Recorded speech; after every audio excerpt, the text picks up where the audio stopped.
Olá, tudo bem? Estamos de volta com a nossa série sobre os reguladores de tensão. E antes de darmos início no tema de hoje, quero te perguntar, você já se inscreveu no canal e ativou suas notificações? Então, se você ainda não fez isso, pause o vídeo e corra lá e faça isso agora mesmo. Você estará nos ajudando e muito para continuarmos disponibilizando esse conteúdo de qualidade e de melhor proveito, que é gratuito, né? Vamos lá, qual que é o tema de hoje? Vou responder uma pergunta que muitas pessoas me fazem e eu até mesmo já fiz isso há um tempo atrás, que está relacionado ao controle rua. Ah, mas é regulador e agora você vai falar do controle? Sim, porque é um sistema que está acoplado, né? E que pergunta misteriosa é essa? Por que o relé único? Por que foi desenvolvido o relé rua? Então, ao longo do nosso treinamento, a gente veio apresentando um regulador de tensão.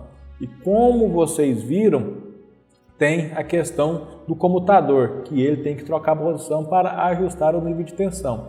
E aí a gente tem que ter uma parte lógica, um relé que vai fazer esse monitoramento da tensão e avaliar se está adequado ou não e atuar sobre o motor do comutador para regularizar a tensão.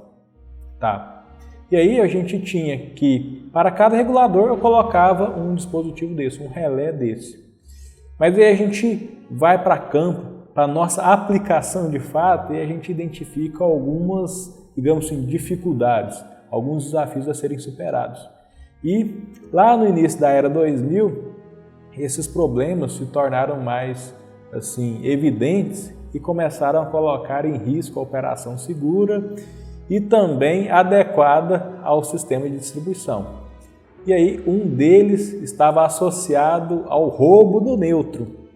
A gente sabe que os reguladores de tensão com a ligação em estrela, ele precisa do neutro para servir de referência para a minha medição.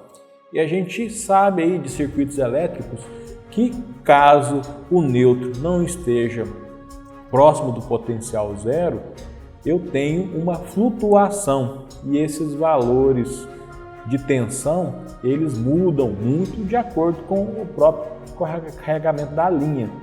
E isso traz um prejuízo muito grande para a minha regulação. O relé começa a fazer uma medição que não é de fato a da rede. E isso provoca uma regulação inadequada. Aí você vai colocar as cargas ajusantes com sobretensão ou subtensão. E aí os reguladores operando de forma isolada, você pode se deparar com a seguinte situação: um regulador no mais 16, outro no menos 16. E aí imagina o tamanho do desequilíbrio, pode chegar a 20% aí, né? 10% de um lado e 10% para o outro. Tá. E outro ponto, quando você chega nessa condição aí de grande desequilíbrio, você tem uma elevação da sua corrente de neutro e aí faz atuar uma proteção. Lá nos religadores, que são os que geralmente utilizados para proteção na distribuição, eles têm lá um ajuste que é para neutro, né? E aí, caso essa corrente ultrapasse o ajuste, você tem uma atuação, a abertura do seu religador por corrente de neutro. E o operador em campo, o operador do COD, por exemplo, ele já está acostumado. Atuou o neutro, pode estar associado aqui a uma falta monofásica, um curto-circuito fase neutro. E aí ele não vai religar a rede, dependendo aí dos procedimentos adotados pela concessionária. E aí a equipe tem que percorrer longas distâncias para identificar se existe de fato algum defeito. E muitas das vezes não existe o defeito. E aí pede, vamos fechar novamente o religador e ver se aceita. Aceitou, opa, então não tinha problema. Era algum transitório, às vezes até um galho que encostou, né? Aí depois de um período, volta a atuar. Aí o pessoal muitas vezes fala assim, tem um regulador de tensão na linha, deve ser ele. Aí tira o regulador e volta com o religador fechado. E aí aceita. Aí fala, não, o problema estava no regulador de tensão. E aí leva para a oficina, faz aquele procedimento todo e não identifica nenhum problema. E volta com esse camarada para a rede. E aí volta a ter as atuações. E aí, Thiago, o que é o problema? É porque o neutro está flutuando no meu sistema. Aí o regulador, cada momento, ele fica medindo um valor diferente E aí chega nesses casos de um desequilíbrio muito grande. Aí você tem uma atuação indevida dos seus religadores. Tá? Com os relés individuais, eu consigo resolver esse problema? Não, porque cada um está no seu regulador, cada um está na sua fase. Eles não conversam, eles não sabem o que está acontecendo nas fases vizinhas. Aí a gente fala que é uma operação isolada. Aí essa foi a primeira dificuldade que as concessionárias começaram a identificar. Essa operação isolada com redes aí desequilibradas também, né? Não só apenas o neutro ruim, roubo do neutro. Essas redes equilibradas causam um desequilíbrio muito grande na hora que você começa a regular a tensão. Um outro ponto é que você precisa de 3 relés para o seu banco. São 3 reguladores, são 3 relés. E aí você tem que bater a escada 3 vezes, né? Intervindo de forma individual em cada equipamento. E aí eu vou fazer testes em campo. Aí você bate a escada, testa o regulador para cima e para baixo. Agora eu quero colocar em operação. Aí você coloca em operação. E as demais fases? Talvez ainda estão até fora. Aí você causa nesse momento aí de colocar um banco em operação um grande desequilíbrio. Uma fase entra, aí as demais ainda estão fora. Aí até você descer e bater a escada no próximo regulador demanda um tempo. E até você colocar todos os reguladores em operação vai aí às vezes até mais de hora.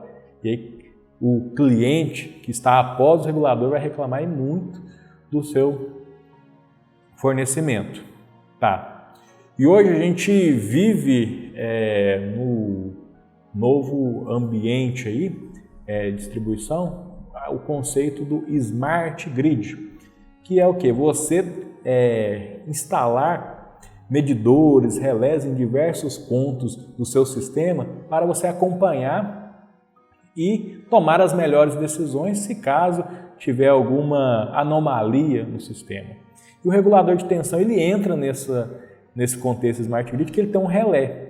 Mas são 3 reguladores de tensão. Como que eu vou fazer o monitoramento desse banco? Aí eu precisaria de 3 dispositivos de comunicação, ou seja, 3 modem, 3 rádios. E isso aí onera o investimento no regulador de tensão. E aí, diante de tantas, digamos assim, adversidades, desafios a serem superados, veio a ideia de fazer tudo em uma única peça, em um único relé. Substituir 3 relés por um único, que aí você traz uma segurança de operação maior, porque agora você sabe como que está o desempenho em cada uma das fases e toma alguma ação caso elas tendam a desequilibrar. Outra questão, que é a universalidade. Temos fabricantes diversos aí no nosso mercado de reguladores de tensão. E aí você tinha que ter uma gama aí de equipamentos reserva, relés, né? E a maioria das vezes a gente vê que a compra é casada com o regulador do relé, né? E aí, queimou um relé, a parte ativa está boa, o que eu faço? Teria que trocar o relé. Muitas vezes você tem reguladores antigos que não tem mais essa peça sobressalente. Aí você tinha que descartar o conjunto todo. Isso era ruim. Aí com um relé único você pode descartar o relé individual e colocar apenas o único.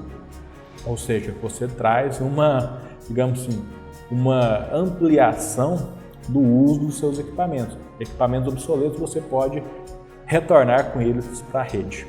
Outra questão é a questão da automação. Você agora com um único relé, você tem um único modem. E você pode tomar todas as ações, dar comandos utilizando apenas o modem. Ou seja, você otimiza o seu custo. E também intervenção em campo. O cara agora bate a escada em apenas um único poste, um único ponto e faz as parametrizações e os testes necessários nos 3 bancos. Ou seja, ficou bacana, né?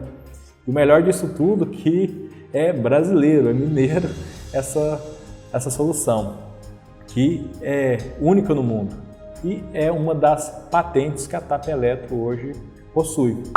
Beleza? Então esse era o meu recado, porque o relé único.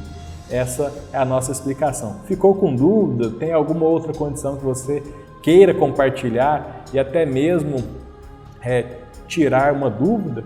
não deixe de colocar nos nossos comentários, que eu terei o maior prazer em responder. Gostou desse vídeo? Dê o seu joinha e compartilhe, por que não, né? Pode ajudar e muito outros profissionais da área. Então, até logo, meu muito obrigado!